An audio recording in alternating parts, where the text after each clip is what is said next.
Your live interactive Weather Authority coverage will begin shortly.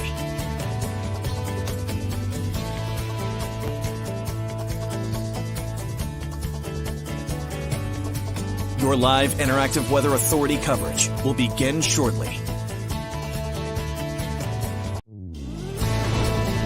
Your live Weather Authority coverage starts right now. Well, it's finally here. Good evening, everyone. The storm we've been tracking for over a week. It's on our doorstep tonight, and this one's going to be a powerful storm. It has many different variables, including damaging wind, widespread power outages, coastal flooding, river and stream flooding, a flash freeze, and the mountains will see a little bit of snow. So I don't know where to start, but we should probably start in order of significance. So let's talk about the potential for widespread outages. Yes, that is going to lead our headlines here. A close second is probably going to be coastal flooding. So let's waste no time and jump into it. Hope everybody's enjoying their Thursday evening. And I guess it's hard to get really happy heading into the holidays when we have a big storm like this moving in.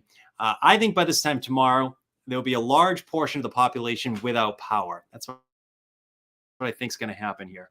Let's go through this in order of importance here. I think we're going to have widespread power outages, 55 to 65 mile per hour gusts. They'll be out of the southeast. And we're talking about probably outages beginning before daybreak tomorrow, 6 a.m. to about 1 p.m. There'll be a lot of outages in that range. I think our peak wind gusts will probably be between 10 a.m. and about 1 p.m. In that window right there, we're probably going to get some gusts 55 to 65 miles per hour. It's even possible some areas across mid-coast Maine could see some slightly higher gusts there. Coastal flooding is going to be a close second with this one here because the tides are running already astronomically high due to the full moon cycle. And the tide we're watching is 10:16 a.m. It's already 11.3 feet. And there's some forecast modeling suggesting we could get up over 13 feet on this high tide in Portland. That would put us in the top 10 highest tides on record. So let's talk about moderate to possibly major coastal flooding. That is certainly on the table with a high tide tomorrow at 10:16 a.m. In addition to that, we'll have waves in the Gulf of Maine, 11 to 16 feet. By tomorrow night, we'll probably have some waves closer to 20 feet. Let's remember, it was last summer. I think we had a weak tropical system out in the ocean. I think we were leading our newscasts with 4 to 7 foot waves. Of course, it's summertime and people are swimming. But I remember thinking, just wait until we get 20-foot waves out in the Gulf of Maine. Now that's going to be a storm, not this 4 to 7 foot wave nonsense here.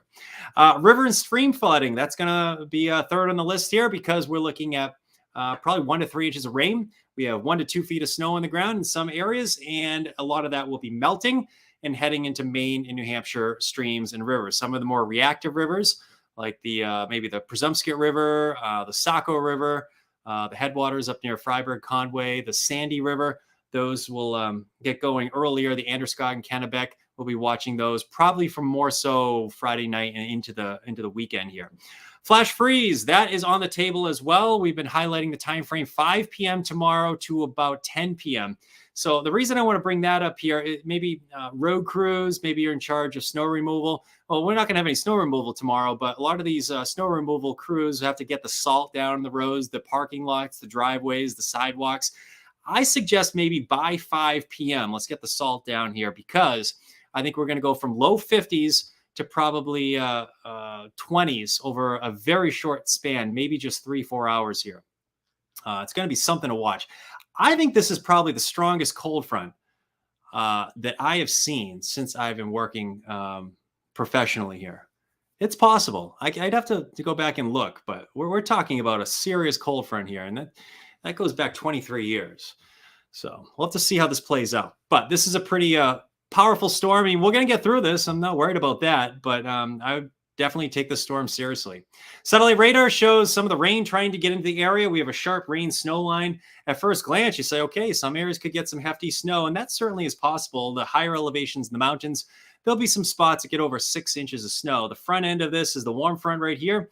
There's a lull back in the Ohio Valley, and this is the front I was telling you about. We could see the temperature drop 10, 20 degrees in just maybe an hour or two. I mean, this is going to be nuts tomorrow evening around 4, 5, 6 o'clock in the evening. That's when it really gets going as far as the temperature drop goes. But we're going to take it one step at a time. Strong wind and heavy rain. That is going to be mostly during the morning tomorrow. And we're probably going to get 1 to 3 inches of rain just tomorrow morning. And the time frame we're highlighting is 6 a.m. to 1 p.m. for strong winds. We'll probably get our power outages starting before daybreak. I think our peak wind gusts will be late morning. And if I had to take a guess, it's probably 10 a.m. to 1 p.m. for many areas. It depends on where you are in that range here. But I think I'm just thinking of the greater Portland area, probably 10, 11, 12, somewhere in there. We'll get some gusts over 60 miles per hour. That's usually enough for some widespread outages. This is going to be a real serious situation with the potential for outages, and followed by some pretty cold temperatures as well. For folks without power, it's going to be cold.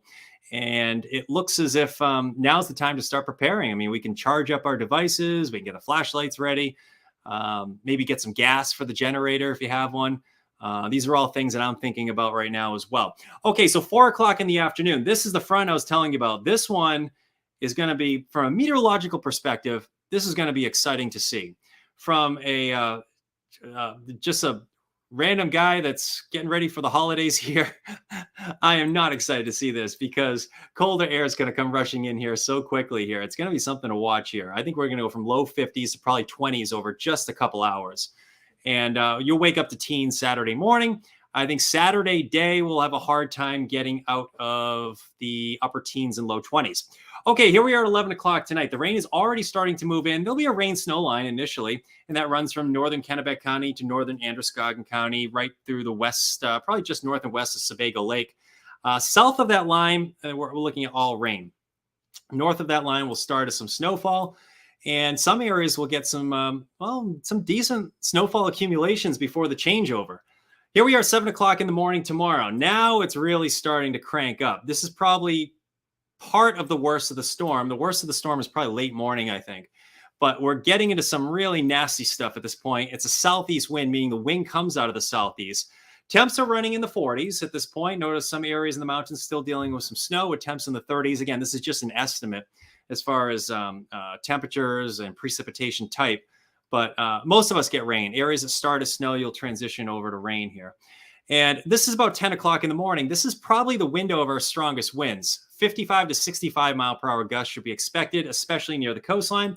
And we're probably talking about these areas right here getting our strongest winds during the late morning. Even inland towns, respectable 55, 60 mile per hour winds is certainly not out of the question.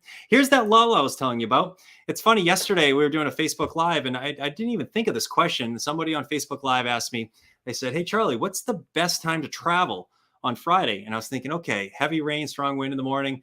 There's a flash freeze during the evening. The best time to maybe just, if you have to get out, is probably between 1 and maybe 5 p.m., somewhere in there. Because there'll be a lull. I mean, it's going to be windy still, but I don't think we're going to get the extreme gusts at this time frame. And then the cold front comes through. This is the front I was telling you about. It's this one right in here. That's the boundary between the real warm temperatures and the cold air that will be rushing in. Okay, so look at the timestamp here. It's 4 o'clock in the afternoon. Let's take you through the evening now. 8 p.m., 4 hours later, we're already in the 20s and 30s. We've already dropped many degrees at this point. There could be some snow showers and squalls. At 10 p.m., we're in the 20s. We need to be mindful of a flash freeze during this time frame. I've been highlighting 5 p.m. to 10 p.m. What does a flash freeze mean? Some of the people in the newsroom here are asking me. They didn't understand what a flash freeze meant, and it's important that we discuss that. Some people thought it might have been like freezing rain. It's not like that at all. What's happening here is we're looking at any wet surfaces from the heavy rain that we're getting during the day has the potential to freeze up as temperatures cool off really quickly. Now, usually what happens is the wind dries up the roads before we get the roads to freeze up. This is one of those scenarios where the cold air is coming in so quickly that we're probably going to see icy roads before the wind gets a chance to dry things up. So road crews will have to be mindful of, getting out, treating the roads. But don't forget about the side step, the sidewalk, the driveway. Those are all things we need to think of heading into the evening hours tomorrow night. And cold air winds out heading into our Saturday. Teens to start the day. Let's remember 12 hours earlier, 12 to 15 hours earlier, we're probably in the 40s and 50s. And now we're looking at teens, highs upper teens and low 20s for our Saturday here. So Saturday, Christmas Eve day. Looks chilly. No weather-related problems are expected other than the cold temperatures. Santa comes to town Saturday night. No problems there either. You might need the wheels on the sleigh, though. I think Mother Nature is going to take a lot of the snow away from us over the next 24 hours. But as far as Christmas Day goes, we're probably in the mid 20s for highs. Chilly to start the day, though. All right, let's talk about the coastal flood warning here for a moment. There is a very good chance we get into the top 10, maybe top 5 highest tides on record in Portland. And the tide we're watching is 10:16 a.m. There is a coastal flood warning, 7 a.m. to 2 p.m. on Friday. Not only are we talking about the potential for moderate to major coastal flooding, the waves are going to be up there as well, 11 to 16 feet in the Gulf of Maine, and that's going to be crashing along the Maine shoreline. So significant splashover is expected. So I think that coastal flooding just behind widespread outages is probably going to be up there as far as leading our headlines here for our Friday. So this is something not to take lightly. I think there is a very good chance we see significant problems with the high tide tomorrow. So we'll continue to monitor that. Flood watch remains in effect for the rivers and streams primarily. We're watching the potential for 1 to 3 inches of rain, especially in the headwaters here. Some of the more reactive rivers, especially, those areas are probably going to get 2-3 inches of rain. In addition to that, there's going to be snow melt. And all of that water has to go down into the rivers and streams, which are already running high due to the amount of rain we've had over the last couple of weeks and month. So we're probably talking about some river flooding as well. And the more reactive rivers crank up a little bit sooner than the like the bigger rivers like the Androscoggin and the Kennebec. Here's an estimate of rainfall amounts, probably 1.5 to 3 inches of rain for many areas. Notice some of the headwaters I just outlined for you back to the hills and mountains. Yeah, this is going to be a problem, I think. But it's probably third on the list as far as problems go. We're going to go from power outages to coastal flooding to river flooding in that order right there. Snow, some areas will get some snow. Hey, I was up at Sunday River this morning right here, and they're probably going to get a couple inches before the changeover. But some of the ski resorts up towards Sugarloaf, Saddleback here, Wildcat up in here, Brentwood, some areas get some of the higher terrain gets 6+ inches of snow. I really think we're really going to have to get up in elevation to get some of those higher snowfall totals. This is probably not going to be a major snowmaker. The temperatures need to be watched. I mean, if we hold on to 32, 33, 34 degrees a little bit longer, well, yeah, some areas could get a foot of snow over the higher elevations. That's a possibility. But even there, we're probably going to transition to rain. I don't think it's a doomsday worst case scenario for a lot of the ski resorts. It's, a lot of folks have been talking about that. Are they going to lose all their snow? I think the answer to that is no, because they'll get a little bit of snow on the front end, and then it's going to rain, and then it's going to get cold very quickly tomorrow night. So if they can make it through about 4 or 5 o'clock in the evening tomorrow, I think we'll be in pretty good shape for retaining whatever's left for snow and ice during the next week or so through the holiday break. Let's talk about the most important part of the forecast. We have a high wind warning in effect, areas in that sort of orangey brown color right there. In the warning area, there is the chance for gusts over 60 miles per hour, maybe as high as 70. I feel confident in saying 55 to 65 miles per hour. And most of that is late morning tomorrow. We might get a max right around 4 or 5 o'clock as the cold front comes through as well, or just behind the front. What happens is the atmosphere mixes out just behind the front, and we can tap into some pretty strong winds aloft. And sometimes you can get the max wind gusts mixed down to the ground level just behind the cold front. That's something that's worth watching around 4 or 5 o'clock in the evening. But I think that most of our peak gusts will be late morning and midday tomorrow. In the advisory area, that includes southern Franklin County, the Fishtail there in Cumberland County, southern Oxford County, and Carroll County here, you can expect wind gusts probably up to 50 miles per hour. That's a respectable wind still, and that's usually enough for some scattered outages. I think more widespread outages are expected in the warning area, though. And it's been a while since we've had a warning. I think we're probably talking about some peak gusts that will come close to at least the 2019 storm we had in October, maybe the October 30th Halloween blackout that we had October 30th, 2017. So it's probably the biggest storm since either of those two storms as far as wind goes. But a lot of different variables. Let's talk about the wind for a moment here. We're probably starting to get some outages at this point. In fact, many areas will start getting outages, or many communities will start seeing outages before daybreak tomorrow. So this really ramps up, I would say, between 2 a.m. and about maybe 6 a.m., somewhere in there. By 7 a.m., we're already seeing gusts over 30 miles per hour. Some areas are gusting to 50 miles per hour. Notice Portsmouth close to 60. This is just an estimate, so take it with a grain of salt. But I think it lines up pretty well with what I'm thinking as far as our strongest winds. Strongest winds here, this is 10:30 in the morning, will be felt at the coastline. Inland areas are respectable, maybe 50 to 55 miles per hour, 45 to 55 miles per hour. But at the coastline, I think there will be many gusts, 55 to 65 miles per hour. So that's enough for widespread outages. That's why we're concerned.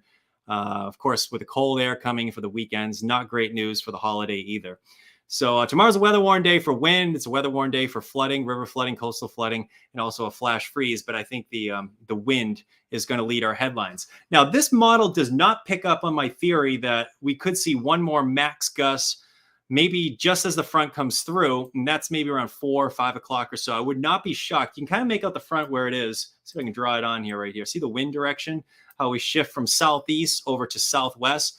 That front's going to swing through. And we're probably talking about the chance for some gusts in that window during the late afternoon, early evening, maybe peaking up there over 50 miles per hour once again. With that said, I think our strongest gusts are 10 a.m. to 1 p.m. in that window right there. We'll probably get most of our power outages. All right, 11:30 tomorrow night, we're still gusting over 30 miles per hour. At that point, the wind is probably helping us out. It's a little bit lighter, but that wind helps dry out the roads. I think we will get a flash freeze before the roads dry up. After the major storm tomorrow, we're headed for a pretty quiet stretch, but it's chilly. Look at this, low 20s on Saturday, Christmas Eve day. We're probably talking about temps around 20 for a high, lows in the single digits and low teens. Christmas morning, it's going to be a chilly Christmas, especially for folks without power. This is going to be a serious deal, I think, here. And next week, upper 20s and low 30s as well. If you're just joining us on the Facebook Live, I want to go through the timing of this one more time. I just say Facebook Live because that's what we usually do. But this is on multiple platforms tonight. This is on Twitter. This is on YouTube. It's on multiple Facebook channels and everything. So hopefully I can run through some of your comments. And if you have a question, maybe we can outline that for you in just a second here. But first off, thanks for joining me. I'm getting tired. Can you tell? I apologize. I think I'm getting sluggish because I had dinner. I just had a big dinner. My wife made me a nice dinner, and now I'm tired. We'll do some jumping jacks after this. All right, 11 o'clock tonight, we're getting to some rainfall. Notice the snow back through the hills and mountains. That snow line continues to shift north. We're probably getting into the worst of the storm right around this time frame here, 7 o'clock in the morning. Our strongest wind, 6 a.m. to 1 p.m. And our max gusts, my guess, will probably be late morning, 10 to midday, late morning, midday, somewhere in there. And they'll be out of the southeast. There's that lull I was telling you about right in there. That's 1:30 in the afternoon. You might think it's pretty much over with at that point, but just like that, the cold front's going to come through. And from a meteorological perspective, this might be the most exciting part of the storm here. I mean, there's nothing exciting about people losing power. Don't get me wrong here, but just having a respect for Mother Nature, this is going to be something that's certainly worth watching. Temps will be in the 50s, probably upper 40s and low 50s. Storm tracker might be a little overdone with the temperatures, but I have highs in the low 50s tomorrow. By 8 p.m., we're in the 20s and 30s. By 10 p.m., we're in the upper teens and 20s. By 7 o'clock in the morning, we're probably going to be in the teens here. So, I mean, it's going to be pretty wild to talk about. All right, now we can take some of your comments here. Hopefully I've answered a lot. Oh, wow, there's 66 comments. I don't know if I'm going to get through all of them. I apologize. Let's see here. We have to save the salt after the storm, Troy says. For January and February. Yeah, it's funny because I'm thinking about, people ask me, hey, Charlie, when's the next snowstorm? I don't see any snowstorms. If anything, I see a warm up. So as a snow lover and a guy that wants to see more snow at ski resorts, like I just went skiing with my daughter this morning up at Sunday River, and it was awesome. We had great conditions up there. We had a fantastic time. But, I want to see more storms, snowstorms at least. And I don't see anything like that. And if you remember going back to the winter forecast, we had highlighted December as the most active month of the winter. And that seems to be working out. We also said that I took a guess and said that we would have snow on the ground Christmas morning. But hey, take the storm, put it 100 miles east, and we have feet of snow on the ground Christmas morning. That's not the case, though. But in our winter forecast, we also said we're going to be below normal for snowfall, and it's a warmer than normal winter. It's hard to picture that heading into a frigid weekend like this, but I think on the average this winter, it's going to be a little bit of a dud here in the extended here. But a lot of you folks like the quiet winters. I don't know. From a weather perspective, it's winter in Maine. I always like getting some snow and maybe some cold here and there. Of course, that will help with the heating bill at least. Let's see here. Alice. Oh, hey, Mom. Mom's checking in. Get the generator ready. All right, good. Yep. I got the generator ready, Mom. Thank you. Thanks for the updates. Merry Christmas from Sydney. Barbie says hello. Thanks to Barbie. Hopefully, we do not see a lot of trees coming down on houses or structures, limbs blocking roads. Yeah, unfortunately, Angel, I think that's going to be reality with this one. There will be probably a lot of limbs coming up. Hey, maybe, I mean, there is the chance that we get gusts maybe 40 to 50 miles per hour. And we just get a few scattered outages and we walk away with this thing and we say, okay, well, you know, we messed up on that one. We never really got those 60-mile-per-hour gusts. Maybe that's going to happen. And we'll be in good shape and we'll go through Christmas and everyone's going to be happy. But I don't think that's going to happen. We'll see what happens here. I think we're going to get gusts to at least 60, maybe some 55 to 65 mile per hour gusts.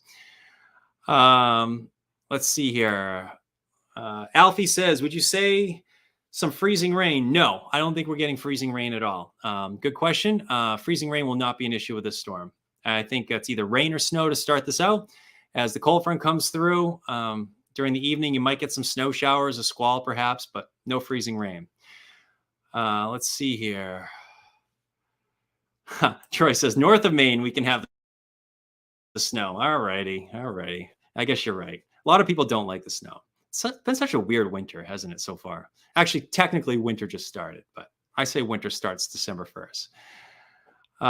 What about Lisbon Falls wind speed? 45 to 55 miles per hour. I don't think you'll be quite as strong at the coastline, but Lisbon Falls will get some strong winds still and enough for some outages, I think. Jennifer, hope that answers your question.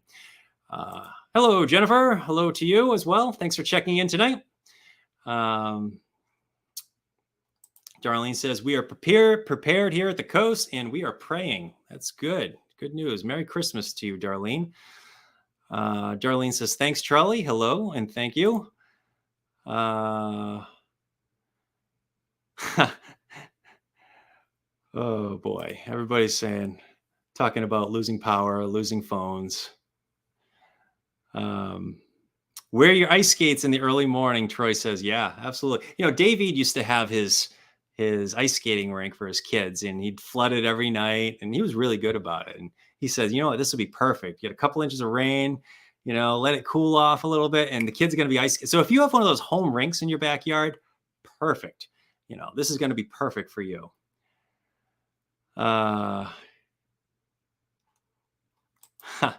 Jeremy says, can't you just call the guy and explain that we need snow? Yeah, I'm with you, man. I wish we could. That would be cool. No, it's just not one of those winters, I think. Hey, all it takes is one big storm to get us back in the game. You know, one big storm, you know, like 2013, you get 2 feet of snow, 3 feet of snow on the ground.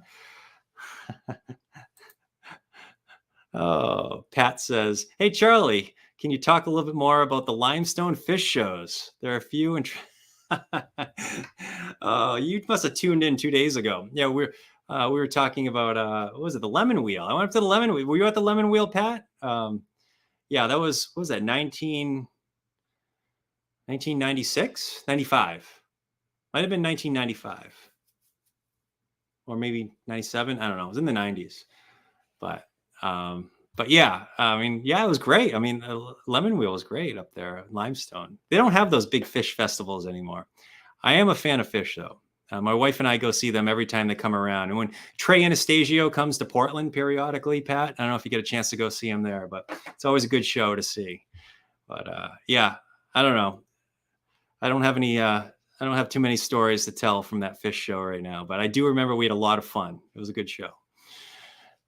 I wish I knew remember what year it was. It was in the late 90s, but I remember the people up in Aroostook County were very, very nice to all the fish fans up there.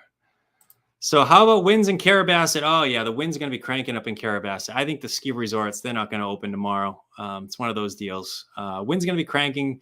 You're in the warning area. You get some gusts over 50 miles per hour, 50 to 60 probably, Klein. Gotta love winter weather, Christmas. Yeah, I know. You never know what you're going to get in Christmas around here. This winter's mirroring 2020. This December, at least. Remember, we had the snowstorm on the 17th.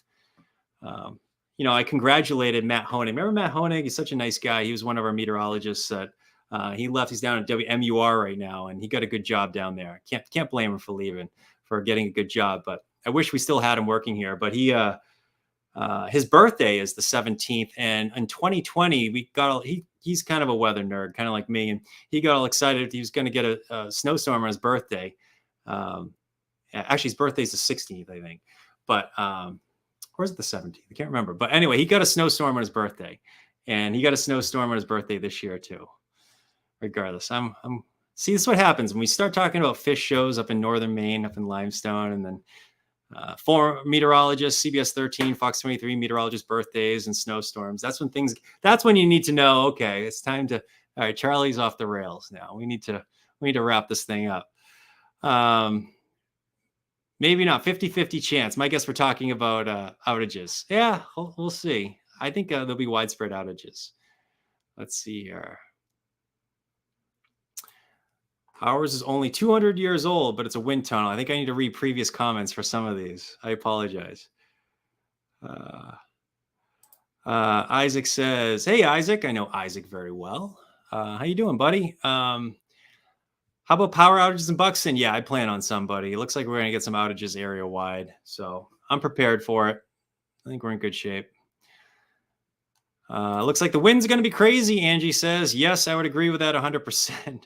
Be safe, Mary says. We will. Hope everyone out there is safe as well, traveling tomorrow, perhaps. All right. And Carl says he is not going to head up to Fort Kent after work. Yeah, tomorrow's not going to be a good day to travel, especially morning and then late in the day. You get the rain, the wind in the morning, and then the cold front comes through. We'll get a pretty good flash freeze, I think, late in the day. I haven't been talking about this, but I think the time frame for a flash freeze, I'm not sure if I mentioned it, is 5 p.m. to 10 p.m. If you're part of the road crews, maybe a crew that needs to salt the driveways and the parking lots and that kind of thing, let's get it down by 5 p.m., 6 p.m. So 5 p.m. to 10 p.m. is when we're going to go from probably low 50s to 20s over a very short period of time. This is going to be something to see. This is going to be pretty exciting from a meteorological perspective. Nobody wants icing on the roads or anything like that. But I think the road crews are going to get ahead of this thing and we'll be in good shape. But a flash freeze is possible. All right. They forget that Washington County is still Maine, not Canada. All right. All right. Maine weather. All right. Evelyn says, hi, Mike. I'm from Cushing too, Jessica says. Cushing. I think Cushing's going to get some nasty wind out in mid-coast Maine there. Ice will be a mess, Mary says. Yeah, she's referring to the flash freeze possible. Yep, 5 p.m. to 10 p.m. tomorrow. Troy says, why are people surprised? Yeah, I guess you never know what you're going to get, right? Maybe he's talking about, we've been talking about this storm for I feel like we've been talking about the storm for 10 days. I think we have. I mean, I'm just happy it's here. It's a long week when you have a storm on a Friday because, the message really hasn't changed. We've just been fine tuning some of the numbers here and there, but the message is exactly the same as it was, 4 days ago. It's like outages, coastal flooding, river flooding. What else we got? Flash freeze. Yeah, something for everyone here. Oh, Becky says, her house is poorly insulated. Yeah. So maybe that's what that previous comment was about. Yeah. Yeah. If you're poorly insulated, yeah, it's a lot of Maine houses are. I mean, old farmhouses. I mean, you're going to feel the wind coming through it tomorrow. All right. Tuning in from Cushing on the Mid-Coast. We've seen at least 100 CMP trucks in the area. I've heard CMP is really gearing up for the storm. I've heard that they are on their game here. So, if you're out of power for Christmas and, heading into the holiday, I think they're going to be working on it. They'll be working hard at it. So I have no doubt about it. It's supposed to be pretty much all rain. Jessica says, yes, it is. All rain except for the mountains. Actually, early tonight, some of the foothills will get a little bit of snow. That line from north and west of Sebago Lake to northern Kennebec County, northern Androscoggin County north, you'll start with a little bit of snow, but you'll go to rain. All right. Janice says she used to live in Litchfield, Maine, and the Grandee from Lewiston is to fly out of Portland 6:30 tomorrow morning and spend Christmas with us. Oh, I'm picking her up in Nashville. Wow. Oh, that sounds great. Oh, wow. 6:30. I'm wondering if the flights will get off tomorrow. I mean, it's going to be windy. You never know. I mean, they have good crews over there at the jetport. So, yeah, I don't know. It's going to be windy. We'll see what happens here, Janice. I hope the best that, um, your your grandkids get out tomorrow. We're going to freeze without power, Rachel says. Yep. Yeah, it's going to be cold. Folks without power, it's going to be cold. I think by this time tomorrow night, we'll be talking about some warming areas, some warming centers and that kind of thing. There will be some of these, my guess, going into the weekend. I think communities will start setting these up. Hey, maybe we'll be wrong. Maybe we get gusts 40 to 50 and it's, a few scattered outages and we walk away with this thing and we're in good shape. I don't think that's the case, though. Danielle says it's looking like another ice storm. I hope not. I am not 100% prepared, she says. All right. Well, I think she's talking about the outages. Yeah, I mean, the ice storm, let's remember the ice storm, we had 300,000 without power. And that was 25 years ago in 2 weeks. How about that? Can you believe that went that quickly? Wow, 25 years ago. But we're not getting an ice storm or anything like that. But I think what Danielle's referring to is the amount of people without power. Now, a storm that is similar to this one, that we did have a lot of outages, and it's a little different in the sense that we had soft ground and, it leaves in the trees in some areas. And it was a different time of year. Ground temperatures were warmer. Water temperatures were warmer as well. That was the October blackout, the Halloween blackout of 2017, October 30th, 2017. There are some similarities to that storm, but the thing that's going to help us out a little bit, at least at the onset, I think, will be colder ground, colder water temperatures. That helps what we call a marine inversion, and it keeps the stronger winds at least a little bit above us. If we were to tap into some of those more extreme winds like we did in that storm in late October, my guess would be late morning tomorrow.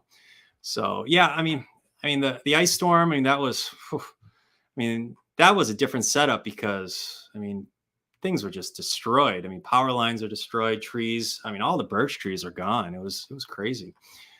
Speaking of skiing, I was up at Sugarloaf at the beginning of that storm. I remember driving down through 26 and Route 4. And the roads are just a disaster. That was January 1998. Can't forget that one. All right. No, they'll be all right, Evelyn says. You know what? I think we're going to be all right. We'll get through this. We're Mainers. This is nothing, right? We can handle this. I'm with you on that. This is a storm to take seriously, but let's face it. We've been through this stuff. We can do this.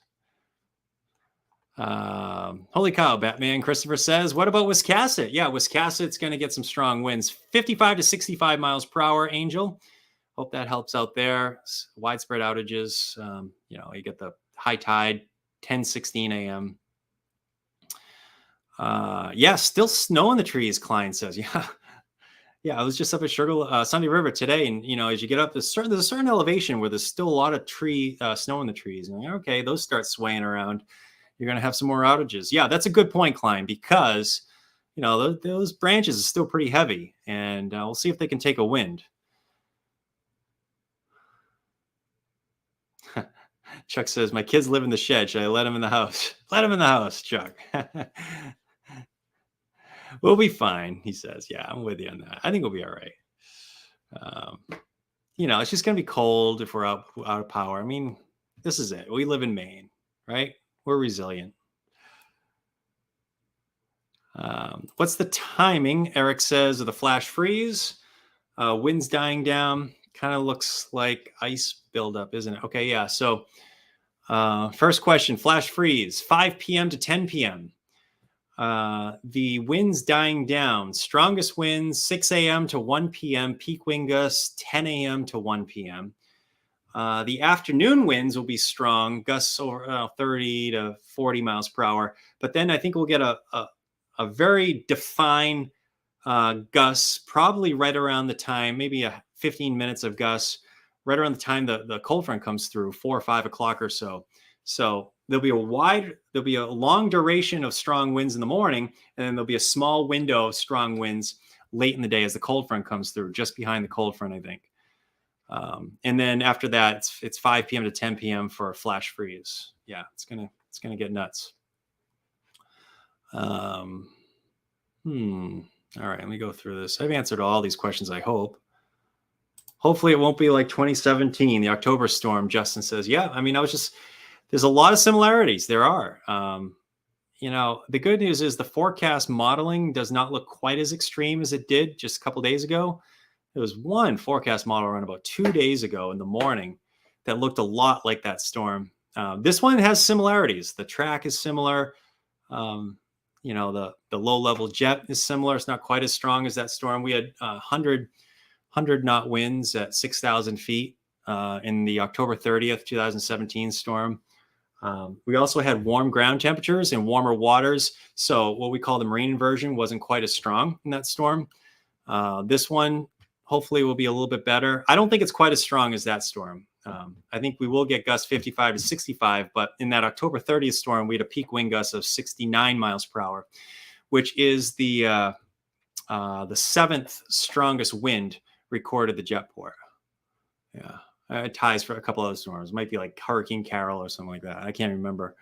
But equally as important, though, is the high tide. I mean, the high tide's 1016, and we could be talking about top 5 tides on record going back to 1912.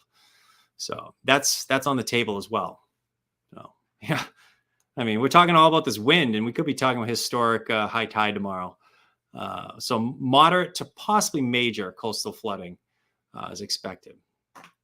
All right. I think I've got through everybody's questions. Troy says, hello from Augusta.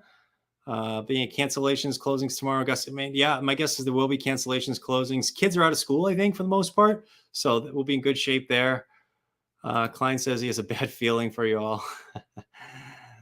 Thanks, Klein. Hello, Charlie. Jennifer says, hello, Jennifer. Thanks for tuning in. All right, guys, we're going to leave it at that. Looks like we still have 152 people that are still hanging out tonight. I appreciate that. I didn't think that many people wanted to sit here and hear me blab about, fish concerts and whatever else. But hopefully we got some useful weather information. Tomorrow we'll have updates throughout the morning. Of course, we'll have new updates of CBS 13 at 11, Fox 23 at 10. Christian's in first thing in the morning. I'm coming in at noon tomorrow. We'll have Weather Authority 1 out there. We'll have photographers out for the high tide and the flooding potential. So a lot happening. All right. Be safe, everyone. Take care.